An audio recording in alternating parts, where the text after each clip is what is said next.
असलेल्या बिल्डिंगचं भूमिपूजन उद्या होत आहे. कोकणाच्या दृष्टीनं आणि शैक्षणिक दृष्ट्या अतिशय महत्वाची असलेली जी इंजिनिअरिंग कॉलेजची इमारत आहे त्याचा उद्घाटनाचा सोहळा उद्या या तिघांच्या उपस्थितीमध्ये होणार आहे.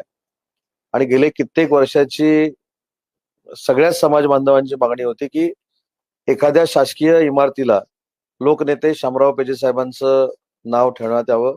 केंद्र सरकारनं लोकनेते शामराव पेजे अभियांत्रिकी महाविद्यालय रत्नागिरी असं नाव या इंजिनिअरिंग कॉलेजला दिलेलं आहे. त्याचा देखील नामकरण सोहळा हा उद्या या तिघांच्या उपस्थितीमध्ये पार पडणार आहे. आणि रत्नागिरीच्या दृष्टीनं ऐतिहासिक असा 55 ते 60,000 महिलांचा मेळावा हा या तिघांच्या उपस्थितीमध्ये होतोय. माझी लाडकी बहीण योजनेमार्फत ज्या काही बेनिफिट्स या महिला भगिनींना दिलेले आहेत त्या संदर्भातला हा मेळावा आहे. त्या ठिकाणी काही लाभार्थ्यांना म्हणजे लेक लाडकी असेल, वयश्री योजना असेल, त्याच्यानंतर शुभमंगल योजना असेल, या सगळ्या लाभार्थ्यांना तिथं लाभ देण्याचा कार्यक्रम देखील आहे. आणि सिंधुरत्न योजनेतनं ज्या गाड्या महिलांसाठी दिलेल्या आहेत, फिशरमनसाठी दिलेल्या आहेत, कोल्ड स्टोरेजच्या गाड्या दिलेल्या आहेत, त्याचा देखील लोकार्पण सोहळा उद्या पार पडणार आहे. आणि तिथून ते लातूरला निघणार आहेत. पुढे महिलांच्या 50 ते 55,000 महिला. मुख्यमंत्री महोदय आणि दोन्ही उपमुख्यमंत्री महोदय एकाच विमानाने येत आहेत. रवींद्र चव्हाण साहेब आहेत, खासदार नारायण राणे आहेत, खासदार सुनील तटकरे आहेत, आदितीताई तटकरे आहेत. सर, कालपासून रत्नागिरी जिल्ह्यात रवींद्र चव्हाण यांच्यावर रामदास कदम यांनी केलेले वक्तव्य आणि त्याचे होत असलेले परिणाम आज ठिकाणी आंदोलन झालेली आहेत. रत्नागिरी, राजापूर, देवरूर भाजपने केलेलं आहे. त्यांनी इशारा दिलेला आहे की असं जर रामदास कदम बोलत राहिले तर महायुतीचा आम्ही धर्म पाळणार नाही किंवा युती तोडण्याची शक्यता. आपण याकडे पालकमंत्री म्हणून कसे बघतो? पालकमंत्री म्हणण्यापेक्षा शिवसेनेचा एक शिवसैनिक म्हणून या सगळ्या प्रकाराकडे मी अतिशय डोळस पद्धतीनं बघतो. दोन्ही नेत्यांमध्ये असा वाद होणं हे महायुतीला पोषक नाही. त्याच्यामुळं महाविकास आघाडीला फायदा होऊ शकतो हे सगळ्यांनीच लक्षात घेतलं पाहिजे. आणि रामदासभाईंचा जो गैरसमज झालेला आहे तो माननीय एकनाथ शिंदे साहेब, देवेंद्रजी आणि स्वतः रवींद्र चव्हाण साहेब दूर करतील याची मला खात्री आहे. त्यांचा जो गैरसमज आहे की योगेश कदम यांच्या मतदारसंघामध्ये सार्वजनिक बांधकाम विभागामार्फत काही अतिरिक्त निधी मिळालेला आहे असा काहीतरी त्यांचा गैरसमज आहे, तो दूर होईल.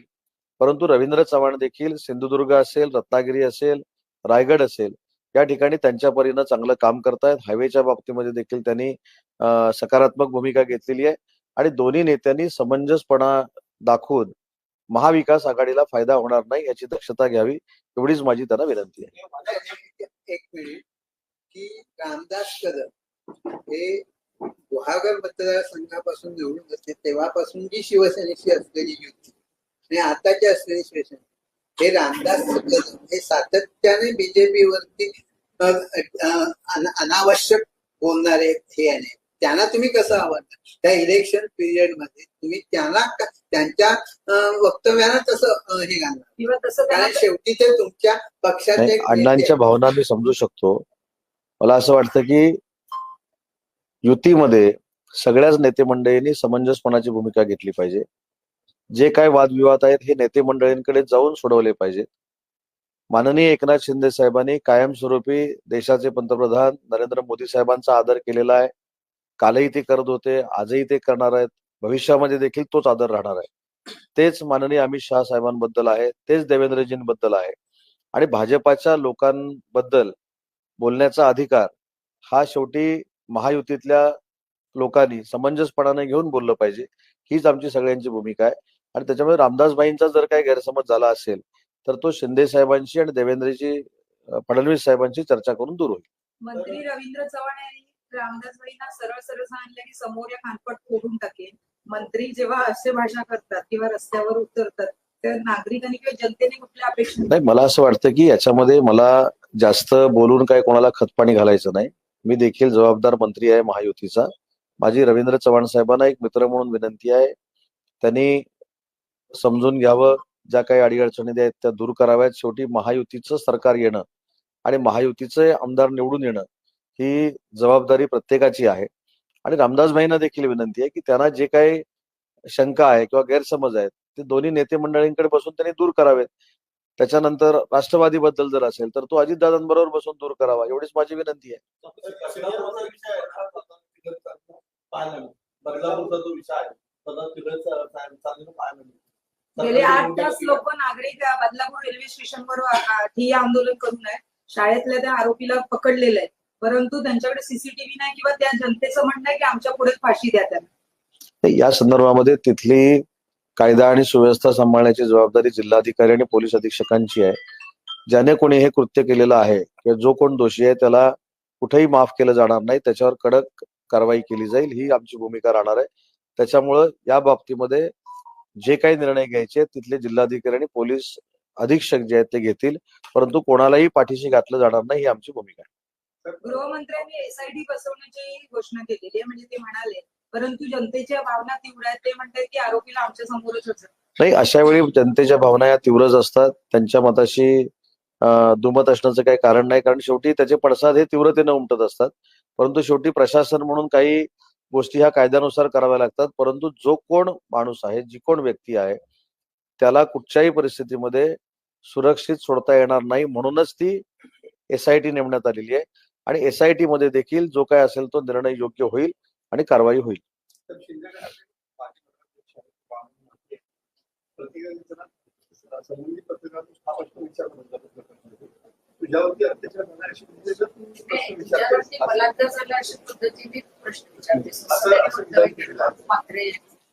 नाही, मी स्पष्ट सांगतो, असं जर विधान म्हणजे तुमच्याकडनं मी बघितलेलं नाही, परंतु असं जर विधान त्यांनी केलेलं असेल तर ते साफ चुकीचं आहे.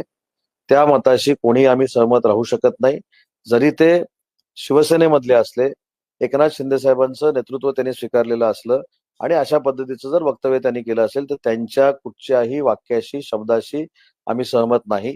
महिला पत्रकार असतील, महिला भगिनी असतील, त्यांच्याशी संयमानं आणि त्यांची प्रतिष्ठा राखूनच बोललं पाहिजे, हे आमचं मत आहे. चव्हाण साहेब, मी काय सांगितलं, कोण व्यक्ती आहे ह्याच्याशी आमचं काही घेणं देणं नाही. जी व्यक्ती चुकीची बोलली असेल तर ते चूकच आहे, आम्ही मान्य केलं ना. त्यांच्यावर कारवाई काय करायची, कार्यवाही काय करायची, याचा निर्णय स्वतः एकनाथ शिंदे साहेब घेतील. पण याचं समर्थन आमच्या पक्षातलं कोणी करणार नाही. ते जर बोलले असतील तर महिलांचा सन्मान राखणं, महिलांना चांगल्या पद्धतीची वागणूक देणं, त्यांना प्रतिष्ठा प्राप्त करून देणं ही आमची जबाबदारी. लाडकी बहीण योजना राबवण्यापेक्षा लाडक्या बहिणीची सुरक्षा सरकारने राबवावी अशी महिला वर्गाने मोठ्या प्रमाणावर मागणी केली. कारण तुम्ही लाडकी बहीण, आम्हाला पैसे नको आहेत पण आमच्या लाडक्या बहिणीची सुरक्षा. ठीक आहे, या भावना असू शकतात, त्यांच्या भावनेचा योग्य तो विचार सरकार करेल. जिल्हा शिक्षक नसताना तुमच्या प्रयत्नामुळे डीएड पेड होती, ते आपण कंत्राटी शिक्षक म्हणून घेतलं होतं, तसं घोषणा घेतलं, त्याच्यात तोडगा निघू शकतो. नक्की तोडगा निघू शकतो. प्रत्येक गोष्टीला संवाद असावा लागतो.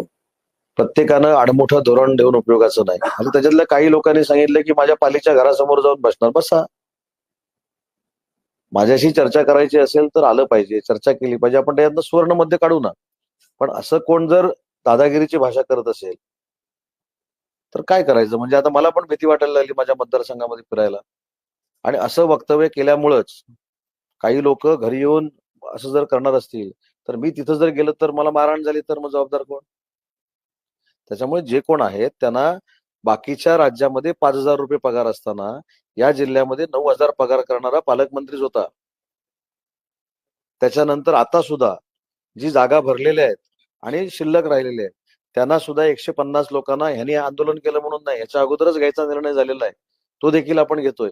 जिल्ह्यातले शिक्षक जे निघून जातील आणि जागा रिक्त होतील त्यांना परत घेण्याचा निर्णय हा आंदोलनाच्या अगोदर मी घेतलेला आहे. पण हे आपण देखील जरा त्यांना समजावून सांगितलं पाहिजे की माझ्या घरासमोर आंदोलन करतो, एकदा ठीक आहे ह्याला जाळून टाकतो, ही काय प्रथा आहे का? म्हणजे पालकमंत्री म्हणून किंवा आम्ही लोकप्रतिनिधी म्हणून काम करतो, एवढी समोरच्यांची दादागिरी कशाला ऐकून घ्यायची? काय शेवटी लोकप्रतिनिधी म्हणून तुम्ही जे काय असेल ते म्हणणं माझ्याकडे येऊन मांडू शकता किंवा मला सन्मानानं त्या ठिकाणी बोलू शकता. नाही, या याच्यामध्ये की शिक्षक ट्रान्सफर होणं म्हणजे अशा परिस्थितीमध्ये 1100 शिक्षकांच्या जागा अजूनही रिक्त आहेत ना. आणि त्या लवकरात लवकर भरणं गरजेचं आहे. ग्रामीण भागामध्ये शिक्षणाची हे होत्या तर त्याची काही तुम्ही टाइम करून असं काही पहिली गोष्ट, आजपर्यंतच्या इतक्या वर्षामध्ये जी भरती चालू झाली नव्हती ती ही महायुतीच्या सरकारमुळे झाली आणि आपल्याला पण माहिती आहे. 2300 जागा आपल्याकडच्या रिक्त होत्या, त्याच्यापैकी जवळजवळ 1100 जागा भरण्याचा निर्णय शासनाने घेतला आणि ते हजर देखील झाले. तरी सुद्धा काही जागा या रिक्त आहेत आणि काही जागा रिक्त असताना भरती ज्यावेळी होईल तेव्हा निर्णय आम्ही घेऊ.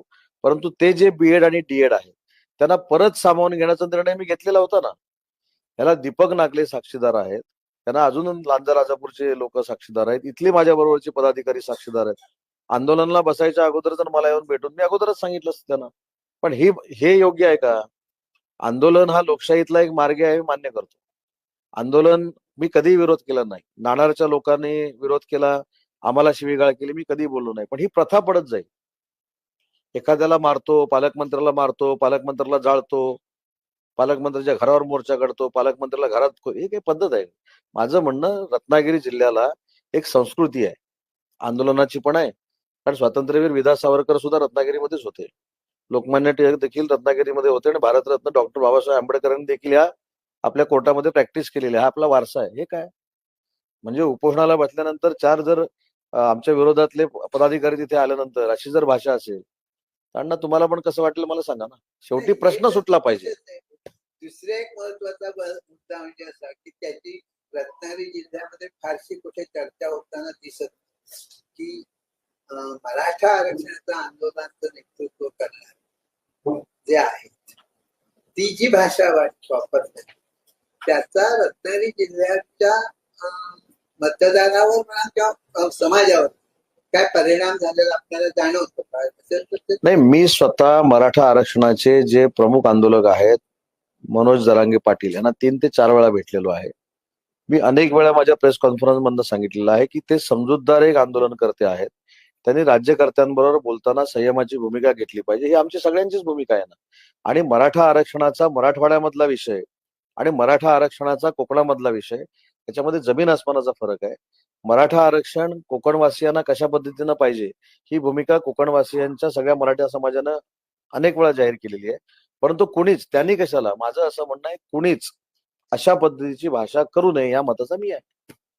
कारण मी तशी करत नाही आणि म्हणून मला सांगण्याचा अधिकार. भाजपची बी टीम आहे. कोण असं म्हणाला?